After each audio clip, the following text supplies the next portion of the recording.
What if the most important UFO retrieval story is not hidden inside a mythical underground hangar? What if it's hidden in plain sight? Not in one dramatic confession, not in one whistleblower claim, not in one impossible photograph, but in Cold War paperwork, Air Force memorandums, foreign technology collection requirements, space debris recovery cables, material exploitation reports, declassified fragments, freedom of information responses, and project names that sound almost too strange to be real.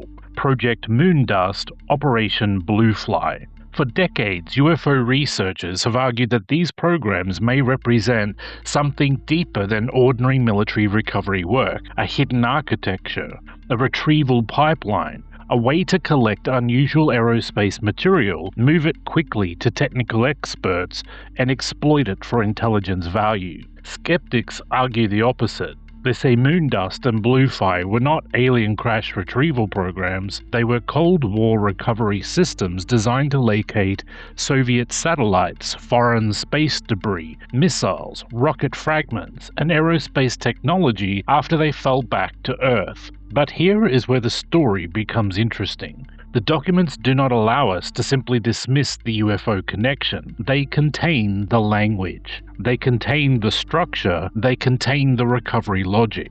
They contain the phrase unidentified flying objects. They contain references to rapid field exploitation. They contain recovered fragments. And in one extraordinary case, they point us to metal recovered in the Republic of the Congo after something officially described as an unidentified flying object reportedly exploded and fell to Earth. So tonight, we're not asking whether Project Moondust proves alien technology. It does not. We're asking a more serious question. Did the Cold War create a real government retrieval and material exploitation network, one capable of collecting UFO-related debris under the cover of foreign technology recovery? And if it did, what does that mean for modern UAP disclosure? Welcome to UFO to UAP Explained. I am your host, Matt Tones, and today we investigate Project Moondust and Operation Bluefly, the Cold War UFO retrieval network hidden in plain sight. Let's begin. The problem with UFO retrieval stories is that they usually begin at the most extreme point. Crashed sources, alien bodies, secret bases, reverse engineering, black programs. That may be compelling, but it is also where the evidence becomes hardest to prove. So this episode begins somewhere else, with what the documents actually support.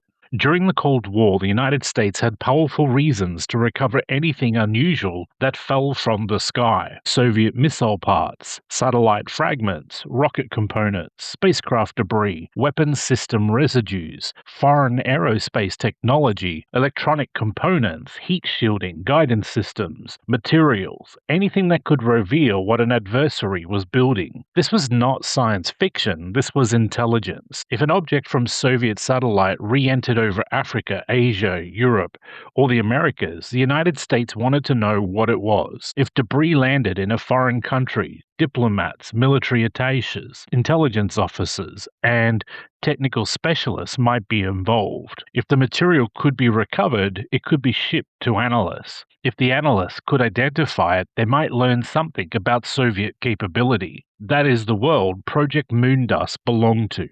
A world of rockets, satellites, missiles, espionage, nuclear tension, and rapid technological competition. But the key issue is this. The same recovery structure that could collect Soviet space debris could also collect material from an object that was not immediately identified. And that is where UFO history enters the archive. Project Moondust was not only a name that sounded mysterious, it was part of a real Cold War collection problem. The United States needed a system for tracking, reporting, recovering, and analyzing fallen objects from space. A 1961 Air Force Intelligence Collection Guidance Letter described Moondust reporting as tied to foreign Earth satellite vehicle re-entries. The guidance explained that alerts were issued based on estimates of the time and place of foreign satellite re-entry, and that they had to be issued worldwide because precise impact prediction was not yet possible. That gives us the official frame. Moondust was built around descended foreign space vehicles, foreign satellite debris, space object re-entry, technical intelligence, but the wider documentary record complicates the clean version. Another Air Force document dated the 3rd of November 1961 and released through the Freedom of Information collections describes intelligence team personnel supporting Air Force projects including Moondust, Blue Fly, and UFO. It defines Blue Fly as an operation to facilitate rapid delivery to the Foreign Technology Division of Moondust or other items of great technical intelligence interest. It defines Moondust as a specialized part of the overall material exploitation program created to locate, recover, and deliver descended foreign space vehicles. And then it says something that matters deeply. It says peacetime intelligence team capability was provided for UFO investigation and in support of Foreign Technology Division projects Moondust and Blue Fly. It states that those projects involve the potential employment of qualified field intelligence personnel on a quick reaction basis to recover or perform field exploitation of unidentified flying objects, Soviet or bloc aerospace vehicles, weapon systems, and residual components. That does not prove alien craft, but it does prove something important. The language of UFO investigation, Moondust, Blue Fly, foreign technology, rapid recovery, and material exploitation existed inside the same Cold War operational ecosystem. That is the core of this episode. Not a confirmed alien program, a real retrieval architecture, and a question about what might have passed through it. Question for you. When you hear that official records link UFO investigation, Moondust, Blue Fly, and field exploitation of aerospace material, do you see that as evidence of a hidden UFO retrieval program or simply Cold War intelligence doing its job? Drop your answer in the comments. Now let's separate the three pieces. First, Project Blue Book. That was the public-facing Air Force UFO investigation program. It collected reports, it evaluated sightings, it issued conclusions. It became the official historical face of US government UFO investigation. The National Archive says Project Blue Book records contain thousands of UFO reports, and the Air Force concluded that no UFO report investigated and evaluated by the Air Force gave any indication of threat to national security, evidence of technology beyond present scientific knowledge, or evidence of extraterrestrial vehicles. That is the public record, but Project Blue Book was not the same thing as foreign material exploitation. Blue Book was about reports. Moondust and Blue Fly were about recovery, technical intelligence, and delivery of material. That distinction is essential. A UFO sighting report asks, what did someone see? A material exploitation program asks, what is this object made of? Where did it come from? Who built it? What technology does it reveal? Can we learn from it? Those are different questions, and during the Cold War, the second question may have been more important than second, Project Moondust. Moondust appears to have focused on locating, recovering, and delivering descended foreign space vehicles and related material of intelligence interest. That means the official frame was not alien spacecraft, it was foreign space hardware. Soviet satellites, rocket bodies, fragments, re-entry debris. But in practice, when something falls from the sky and no one knows what it is, the first category may be unidentified. Before it becomes Soviet debris, US hardware, meteorite, balloon, aircraft part, hoax, or ordinary scrap, it may enter the system as unknown material. That is where language matters. A recovered object can be unidentified without being extraterrestrial. A UFO can be unidentified without being alien. A foreign space vehicle can be unknown until analyzed.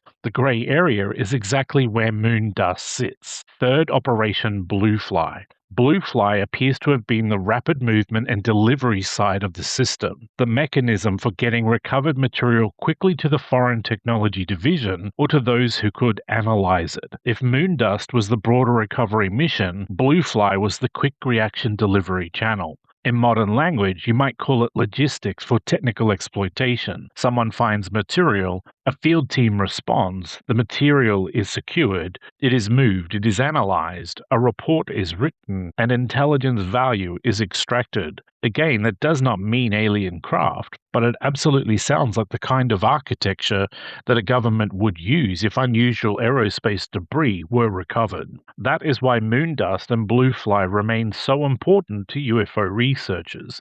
They provide a documented mechanism, not proof of non-human origin, but proof that the United States had systems designed to recover and exploit things that fell from the sky.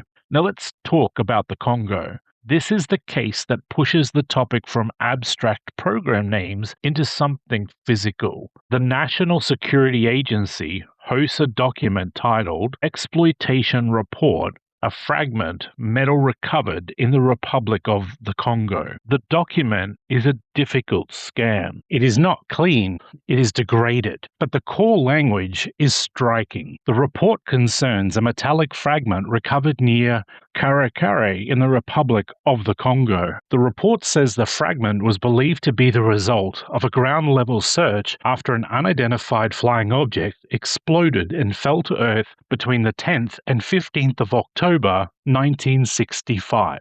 Let's pause there. That does not mean the object was alien. It does not mean the material was exotic. It does not mean a craft was recovered. But it does mean a US intelligence associated exploitation report exists for metal reportedly recovered after an unidentified flying object fell to Earth. That is exactly the kind of document people think should not exist. And yet it does. The report then appears to move into technical analysis, dimensions, characteristics, material description, possible origin, the kind of work you would expect from a material exploitation process. This is not a witness story. This is not a newspaper clipping. It is not folklore. It is a technical report on recovered material. And that makes it powerful, not because it proves aliens, but because it proves the government had an interest in recovering and analyzing material connected, at least in the language of the file, to an unidentified flying object. This is where responsible analysis becomes vital. The Congo report should not be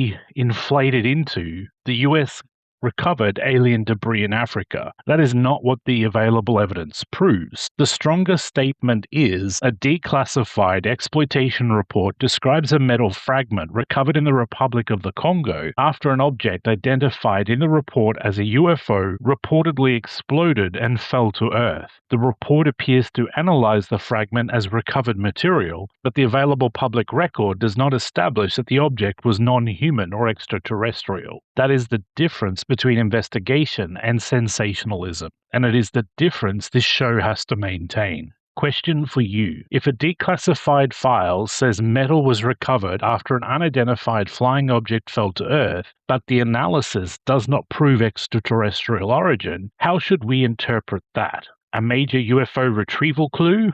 A foreign space debris as a Cold War intelligence case? Or something still unresolved? Tell me your thoughts in the comments. Now, why would the Republic of the Congo matter in 1965?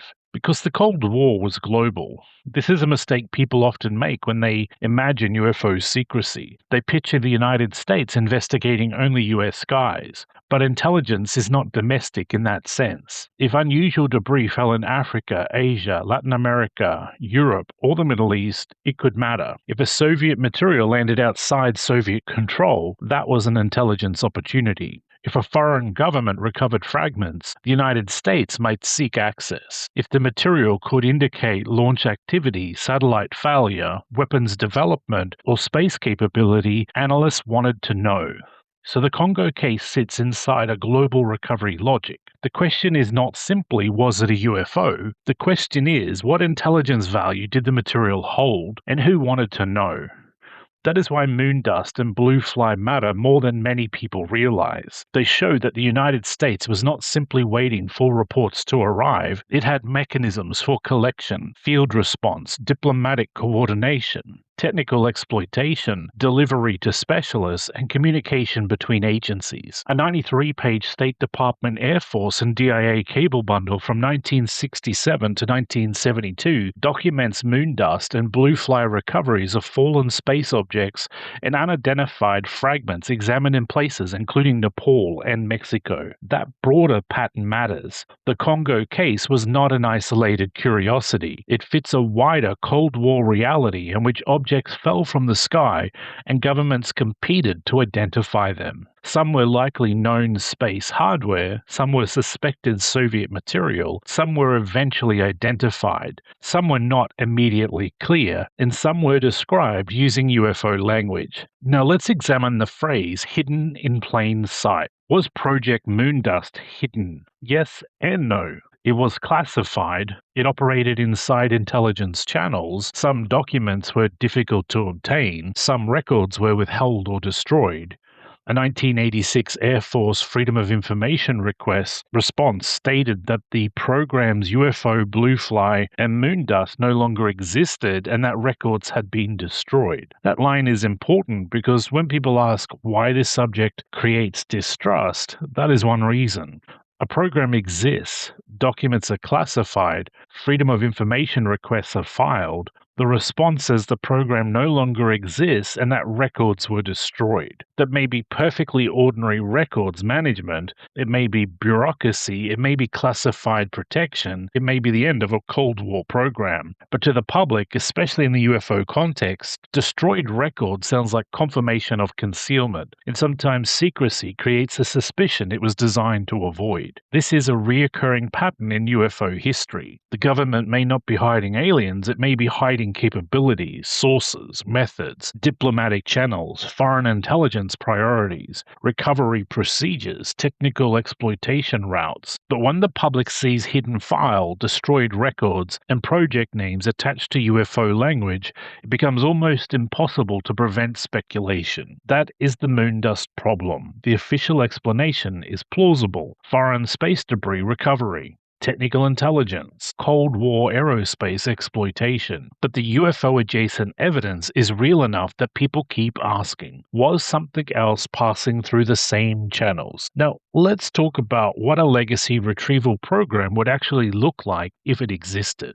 It probably would not announce itself as alien crash retrieval. It would not need to. It would hide under broader categories. Foreign material exploitation, aerospace debris recovery, space object re-entry, technical intelligence, weapons system residual components, unidentified flying objects, special access, logistics, scientific exploitation, national security. Those categories already exist. That is why this topic matters. If a truly anomalous object were recovered during the Cold War, the government would not need to create a public UFO recovery office. It could move the material through existing channels designed for unknown aerospace debris. That is not proof it happened, but it is a plausible institutional pathway. And in UAP research, institutional pathways matter. A claim becomes more interesting when you can identify the mechanism. Who would respond?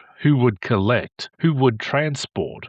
Who would analyze? Where would the material go? What paperwork would it generate? What language would be used? Moondust and blue fly help answer those questions. They provide the skeleton of a recovery system, but they do not prove what every recovered object was. That distinction is the center of this episode. Question for you. Do you think a real UAP retrieval program would have a dramatic name, or would it be buried under ordinary labels like foreign material exploitation, space debris recovery, and technical intelligence? Drop your thoughts in the comments, and please don't forget to subscribe and share the episode. Now, let's bring in the modern disclosure connection. AARO's recent historical reporting has stated that it found no verifiable evidence that the United States government or private companies possessed or reverse engineered extraterrestrial technology. That statement matters. It is an official denial of one of the strongest legacy crash retrieval claims. But moon dust and blue fly complicate the public conversation because they show that official non-human technology denial and official material recovery programs can both be true. The government can say we have no verified alien technology, and the documents can still show we had programs to recover unidentified flying objects, descended foreign space vehicles, and aerospace components of technical intelligence interest. Those are not necessarily contradictions, they are different claims. One is about origin, the other is about process.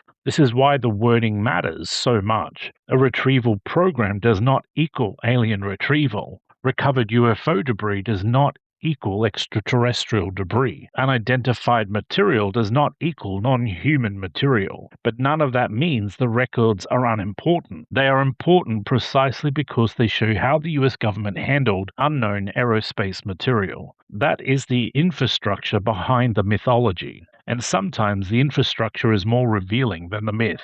Now let's return to Project Blue Book for a moment. Blue Book was the official face. It told the public the Air Force had investigated reports and found no evidence of extraterrestrial vehicles. That is the line most people remember. But in the background, the national security state still had practical problems. What if something falls from orbit? What if a Soviet satellite comes down in a foreign country? What if a fragment contains useful technology? What if a foreign government recovers it first? What if a report comes in using UFO language? What if a witness says something exploded in the sky? What if metal is found? What if the origin is unknown? Public reassurance is one thing, material exploitation is another. Project Blue Book could say no evidence of alien craft. Moon dust could still say find the object, recover the material, deliver it for analysis. Those two realities can coexist, and that coexistence may be one reason UFO history remains so hard to untangle, because the public debate often asks, did the government believe in flying saucers?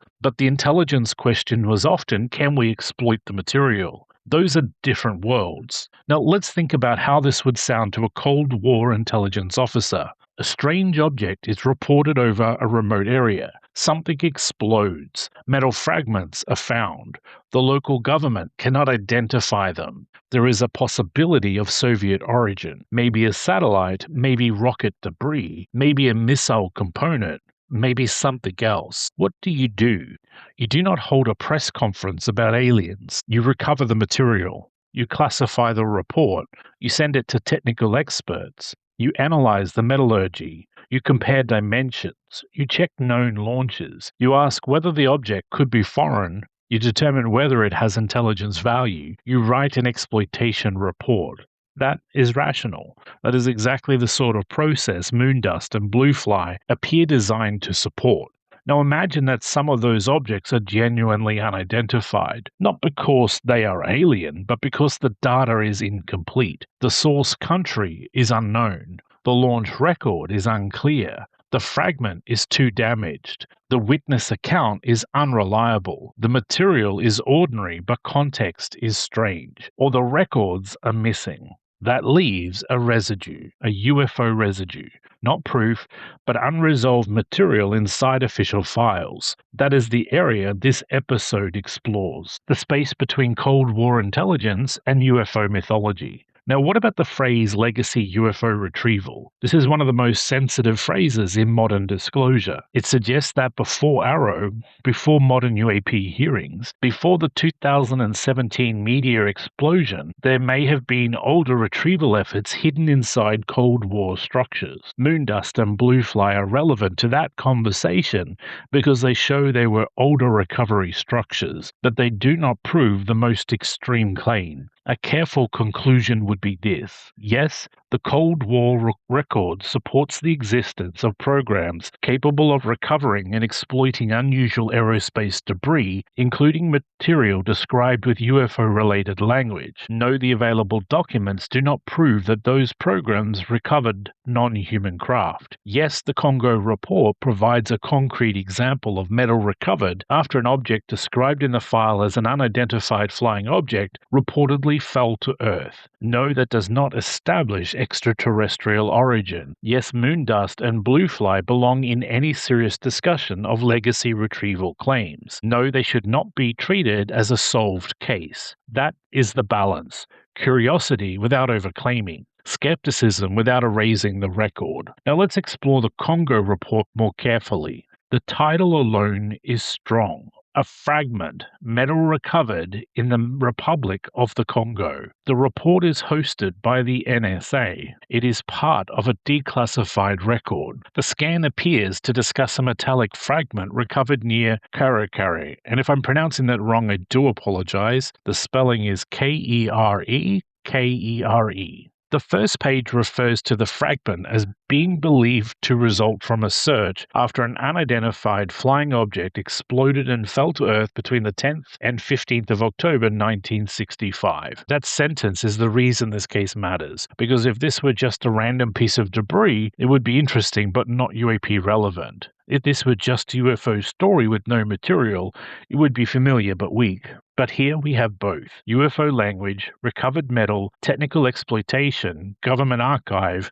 That combination is rare, very rare. Again, it does not tell us origin, but it tells us process. Something was recovered, something was analyzed, something entered an intelligent system. And that is exactly what a material exploitation pipeline does. Now, there is another point. A technical exploitation report may not be written to answer the public's question. The public asks, was it alien? An intelligence report asks, what is the material? What are its properties? Can it be identified? Is it foreign? Does it reveal capability? Can it be linked to known systems? Is it of intelligence value? So if the report does not say alien, that does not make it irrelevant. It means the report belongs to a different institutional purpose. That is why reading these documents requires discipline. Do not impose modern disclosure expectations on the Cold War intelligence paperwork. The document may not be trying to answer the UFO mystery, it may be trying to determine whether a fragment matters, and that is why it is valuable, because if legacy retrieval existed, it would likely appear exactly like that. A technical exploitation, not public disclosure. Question for you. Would you consider a technical exploitation report on recovered UFO-labeled metal more important than a dramatic witness story, even if the report never proves where the object came from? Tell me in the comments. Now let's discuss why skeptics are right to be cautious. The word UFO and unidentified flying object in older government files do not automatically mean extraterrestrial. During the Cold War, UFO could mean many things. Aerial report, unidentified aircraft, balloon, meteor, satellite re-entry, rocket fragment, foreign system, atmospheric event, misidentification, unknown origin. The term was broader than many people assume. That means a file saying UFO is not automatically evidence of non-human technology. The Congo object could have been terrestrial debris. It could have been part of a known or unknown space vehicle. It could have been an electrical component. It could have been misreported in the field. It could have had a mundane origin that was not clear at first. That is why the episode cannot claim more than the record supports. But believers are also right to notice the pattern, because the government did not simply ignore UFO-labeled material. It recovered, it analyzed, it routed, it classified, it exploited, it moved material through technical channels, and sometimes those files sit buried for decades. That is not nothing. The point is not to choose one side. The point is to read the evidence properly. Now let's compare this with modern UAP investigation. Today the language is different. We talk about UAP, all domain anomaly resolution, sensor fusion, AARO, classified programs, data standards, flight logs, radar, infrared, satellite data, national security sites. But the underlying problem is similar. Something appears, its origin is unclear. The military or intelligence community wants to know what it is. If material exists, it becomes more valuable than testimony. If a sensor sees it, the data matters. If debris is recovered, the laboratory matters. If the origin cannot be determined, the uncertainty persists. Modern UAP disclosure is not only about seeing objects, it's about collecting evidence before it disappears. Moondust and blue fly show that this logic is not new. The government has understood for decades that the unknown has to be collected, not just observed. That is one of the most important takeaways from this episode. The future of UAP investigation may depend on better versions of the same questions Moondust was built around. Where did the object come down? Who reached it first? Was it recovered? Was it preserved? Was it analysed? Who received the report? Where did the material go? Was the chain of custody documented? Can independent scientists evaluate it? Those questions are not fringe, they are foundational. Now, what would a responsible episode conclusion look like?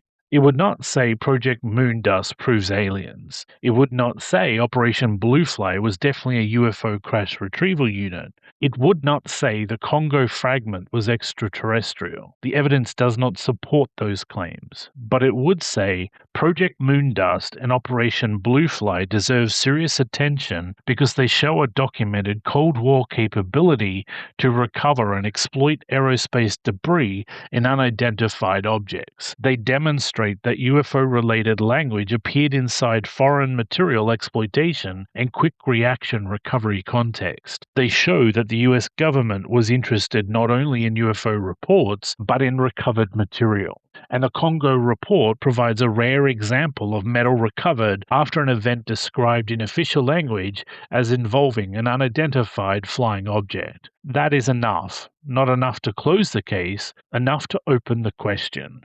Now let's bring this back to the phrase in the title. The Cold War UFO Retrieval Network hidden in plain sight.